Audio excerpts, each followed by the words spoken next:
Let's see if I can do this without crying.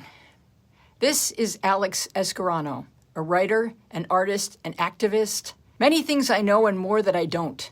We bonded over low-rung jobs and dreams in the early 1980s. The setting was Channel 11, Metro Media Square. I was a studio page, he was a promo writer. Our heroes were comedians. Alex wrote the copy that announcers read in between reruns of, say, Bewitched or Gunsmoke. He worked in an upstairs outer office at a desk surrounded by stacks and cartons of kitschy promotional mailers that were scheduled to go out to clients, customers, affiliates, that sort of thing. Studio pages were multi-purpose low-wage servants, and I would periodically be tasked with preparing said promo kits for mailing. I remember spending days with Alex, lacing up hundreds of cardboard sneakers with real shoelaces to promote football season. Please weigh in if you still have your Channel 11 promotional cardboard sneaker. I had green ink on my hands for weeks. It was during such mindless marathons that Alex and I would talk about the writers we admired and the writers we would become. Alex was taking a sitcom writing class from Danny Simon, Neil's brother, and he began writing a spec script. While reading his, I became inspired to draft off of Alex's Danny Simon tips and wisdom and write one as well.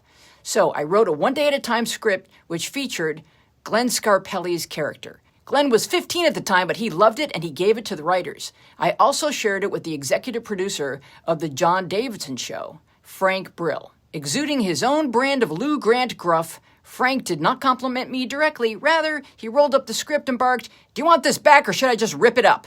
And it seems he also told a fellow staffer that I wrote a script and that it was surprisingly good. That's as far as things went on that front, but I received the votes of confidence I needed to continue dream chasing with Alex. I soon landed a job writing the weekly Top 40 countdown for Rick Dees at KISS FM in Los Angeles. Alex and I both thought Rick was brilliant, and I vowed to bring Alex in once I got situated. When Rick was ready to launch a second syndicated show, I recommended Alex. He easily landed the job. So off we continued on our Hollywood adventures. Comedy comrades, chasing hopes, meeting heroes, and cracking wise. Rung number 2, the journey unfolding. Writing hard, dreaming harder, and always laughing hardest. One day, Alex failed to show up for work. Very unlike him. He did not pick up his phone. Days passed. I doubled up and wrote his show for him. Something was really, really wrong. We had Rick D. staffer Danny Lemos talk to his Spanish-speaking parents in Miami. They managed to get Alex back home. And Alex never told me exactly why he left, but I feared. I wanted to believe it could be something else, but I knew it wasn't. In a letter, he said that one day he'll tell me. He didn't have to. Alex's life back in Miami is mostly a mystery to me, but one day I was watching The Real World San Francisco. You know, the season with Puck and Judd and Pam and Pedro Zamora. A young man living with AIDS and teaching the world what that meant. Pedro needed to take a trip home to Miami, and he told his housemates that he would be met at the airport by his friend Alex. I didn't think, I knew it would be my Alex. It was.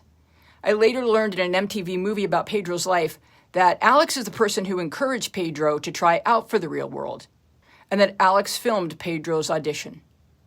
Pedro died in 1994. Alex died in 1997. I used to call Alex the gifted child. He wrote, he painted. He graduated from Duke University.